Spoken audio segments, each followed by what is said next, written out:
मंडळी, छत्रपती शिवाजी महाराजांच्या स्वराज्य निर्मितीच्या अग्निकुंडात अनेक वीरांनी आपल्या प्राणांची आहुती दिली। त्यातला एक तेजस्वी, निष्ठावंत आणि पराक्रमी योद्धा म्हणजे सुभेदार तानाजी मालुसरे। घरात मुलाचं लग्न ठरलेलं, आनंदाचा सोहळा सुरू होणार होता, पण स्वराज्य धोक्यात आहे हे कळताच तानाजींनी घरचं लग्न बाजूला ठेवलं आणि रणभूमीकडे पावलं वळवली। आधी लगीन कोंढाण्याचं, मग माझ्या रायबाचं असा विडा उचलून तानाजी मालुसरे कोंढाणा किल्ल्याच्या मोहिमेवर निघाले। रात्रीचा अंधार, समोर उभा असलेला अजिंक्य कडा आणि सोबत केवळ 500 मावळे। स्वराज्याची शपथ घेऊन तानाजींनी तो कडा सर केला आणि सिंहगडावर हल्ला चढवला। आपल्या जीवाची पर्वा न करता शत्रूशी अटीतटीची झुंज दिली। या लढाईत त्यांनी किल्ला तर जिंकला, पण आपले प्राण मात्र गमावले। त्यांच्या जाण्यानं स्वराज्याचं मोठं नुकसान झालं। स्वराज्याने सिंहासारखा मावळा गमावला। त्यावेळी महाराजांच्या मुखातून हृदय पिळवटून टाकणारे शब्द उमटले, ते म्हणजे गड आला पण सिंह गेला।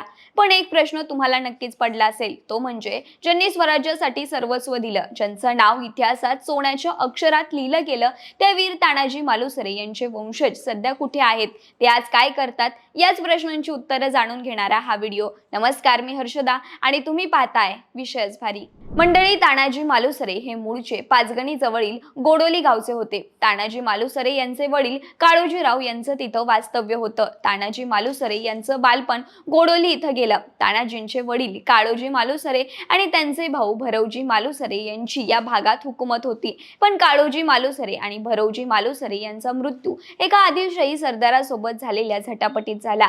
त्यानंतर तानाजी आणि त्यांचे बंधू सूर्याजी यांचं बालपण काहीसं संघर्षात गेलं। वडिलांच्या निधनानंतर ही भावंड त्यांच्या आईसोबत त्यांच्या आजोळी म्हणजेच रायगड जिल्ह्यातील पोलादपूर तालुक्यातील उमरठ या गावी स्थायिक झाली। उमरठ हे तानाजींचं मामा कोंडाजी रामजी शेलार म्हणजेच शेलार मामा यांचं गाव आहे। तानाजी मालुसरे हे छत्रपती शिवाजी महाराजांच्या बालपणीच्या सवंगड्यांपैकी एक होते। शिवरायांनी बालपणातच स्वराज्य स्थापनेची शपथ घेतली, तेव्हापासून तानाजी मालुसरे शिवरायांच्या सोबतच होते। तिथून पुढे शिवरायांच्या अनेक मोहिमा लढ्यांमध्ये विश्वासू सहकारी म्हणून तानाजी सहभागी झाले। त्यांच्यातील स्वराज्यनिष्ठा व लढवय्येपणा हेरून शिवरायांनी त्यांना महाबळेश्वर पोलादपूर परिसरातील बंदोबस्ताची जबाबदारी दिली होती। प्रत्येक मोहिमेत तानाजी महाराजांच्या सोबत सावलीसारखे होते। त्यांची निष्ठा आणि पराक्रम पाहून महाराजांनी त्यांना सुभेदार ही पदवी देऊन लष्करी जबाबदारी सोपवली होती। यानंतर 4 फेब्रुवारी 1670 रोजी झालेली सिंहगडाची लढाई हा मालुसरे घराण्याच्या इतिहासातील सर्वात महत्त्वाचा वळणबिंदू ठरला। वीर तानाजी मालुसरे आणि स्वराज्यासाठी तळ हातावर शीर घेऊन लढणाऱ्या मावळ्यांना सिंहगडाच्या युद्धात वीरमरण आलं। स्वराज्याने एक सिंह गमावला।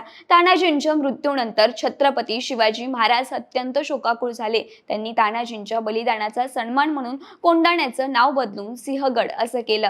तानाजी मालुसरे यांचं पार्थिव कोंढाण्यावरून मळेघाट मार्गे उमरठ इथं आणण्यात आलं। तिथं त्यांच्यावर अंत्यसंस्कार झाले। आजही तिथं त्यांची समाधी आहे, ती अग्नि समाधी म्हणून ओळखली जाते। 2 वर्षांपूर्वी सिंहगडावर जी समाधी सापडली ती देह समाधी आहे। या युद्धानंतर महाराजांनी वीरमरण आलेल्या मावळ्यांची आणि तानाजी मालुसरे यांच्या कुटुंबाची सर्व जबाबदारी घेतली। त्यानुसार पुढील काही महिन्यातच तानाजी मालुसरे यांच्या मुलाचं म्हणजेच रायबाचं लग्न यथोचित पार पाडलं। त्याला बेळगाव जवळील पारगडची किल्लेदारी दिली। मालुसरे घराण्याचं व स्वराज्याचं नातं अधिक घट्ट झालं होतं। रायबाला पारगडची किल्लेदारी दिल्यानंतर उमरठचे मालुसरे कुटुंबीय व काही लोक पारगड इथं राहायला गेले। गोवा, कर्नाटक आणि महाराष्ट्राच्या सीमेवर असलेला पारगड हा स्वराज्यासाठी अत्यंत महत्त्वाचा किल्ला होता। छत्रपतींनी दिलेला आदेश स्पष्ट होता की जोपर्यंत चंद्र आणि सूर्य आहे तोपर्यंत हा गड जागता ठेवा। हा आदेश केवळ शब्दात राहिला नाही, तर 8व्या पिढीपर्यंत मालुसरे कुटुंबीय पारगडावरच वास्तव्यास होतं। येसाजी, सूर्याजी, तानाजी प्रत्येक पिढीने पराक्रमाचा वारसा पुढे नेला। मात्र गडावर उपजीविकेची साधनं नव्हती। अन्नधान्य, लाकूड फाटा सगळं खालून न्यावं लागायचं। नाचणी, वरी एवढीच पिकं पिकायची। घनदाट जंगल, मर्यादित साधने आणि बाहेरच्या जगाशी वाढता संपर्क या सगळ्यामुळे तानाजी मालुसरे यांच्या 10व्या पिढीचे वंशज बलवंत मालुसरे आणि बेळगावला स्थायिक झाले। त्यांचा मुलगा नारायण मालुसरेंची 2 मुले तानाजी आणि बाळकृष्ण मालुसरे ही मुलेही तिथं स्थायिक झाली. बाळकृष्ण मालुसरे यांनी जवळपास 50 वर्ष तानाजी मालुसरे आणि मालुसरे घराण्याच्या इतिहासाचं संशोधन केलं. बाळकृष्ण मालुसरे यांच्या मुलाकडं म्हणजेच शिवराज मालुसरे यांच्याकडं छत्रपतींची कवड्यांची माळ, जवळपास 200 पत्रे, ब्रिटिशांनी दिलेल्या संदा उपलब्ध आहेत. शिवराज मालुसरे यांच्या पत्नी डॉक्टर शीतल मालुसरे व त्यांचे पुत्र रायबा हे सध्या रायगड जिल्ह्यातील महाड इथं वास्तव्याला आहेत. डॉक्टर शीतल मालुसरे महाड इथं शिक्षक म्हणून कार्यरत आहेत, तर मुलगा पुण्यात शिक्षण घेतोय. डॉक्टर शीतल यांनी नरवीर तानाजी मालुसरे यांच्या जीवनावर PhD पूर्ण केली. तसंच त्या राज्यात आणि राज्याबाहेर छत्रपती शिवाजी महाराज, नरवीर तानाजी मालुसरे यांच्या जीवनावर व्याख्याने देतात. तसंच या कवयित्री म्हणून देखील प्रसिद्ध आहेत.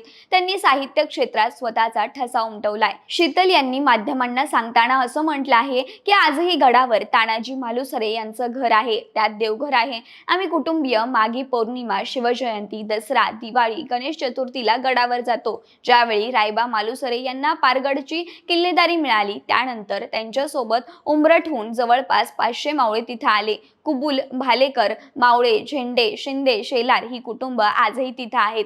गडावर सध्या 30हून अधिक घरे आहेत. या गडावरील मावळ्यांनी राजाराम महाराजांना, ताराराणींना मदत केली आहे. गडावर एक सतीची समाधी आहे. ही समाधी तोफखाना प्रमुख विठोजी मावळे यांच्या पत्नीची आहे. छत्रपती शिवाजी महाराजांनी दिलेली पारगडच्या किल्लेदारीची सनद, मोठी लिपीतील पत्रे आजही मालुसरे कुटुंबाकडे आहे. पुढे त्यांनी हेही सांगितलं की तानाजी मालुसरे यांचं पार्थिव रायगडाच्या पायथ्याशी आणल्यानंतर छत्रपतींनी स्वतःच्या गळ्यातील कवड्यांची माळ काढून अर्पण केली. त्यानंतर रायबा मालुसरे यांच्या पत्नीने ही माळ अतिशय श्रद्धेने त्यांच्या दागिन्यांसोबत जपली. पुढे ही वंश परंपरेने आमच्याकडे आली. आजही हा अनमोल ठेवा अगदी जीवापाड जपला आहे. याचबरोबर कुणाल मालुसरे हे देखील तानाजी मालुसरे घराण्याचे 13वे वंशज आहेत. ते सामाजिक आणि ऐतिहासिक कार्यक्रमात सक्रिय राहतात. तर मंडळी, हे आहेत तानाजी मालुसरे यांचे वंशज. वीर तानाजी मालुसरे यांचं शौर्य केवळ सिंहगडापुरतं मर्यादित नाही, तर त्यांच्या विचारांचा, निष्ठेचा आणि स्वराज्य प्रेमाचा वारसा आजही त्यांच्या वंशजातून जपला जातोय. ही माहिती तुम्हाला कशी वाटली हे कमेंटमध्ये नक्की सांगा आणि सोबतच आपल्या विश्वासभारीच्या YouTube चॅनलला सबस्क्राईब करायला विसरू नका. धन्यवाद.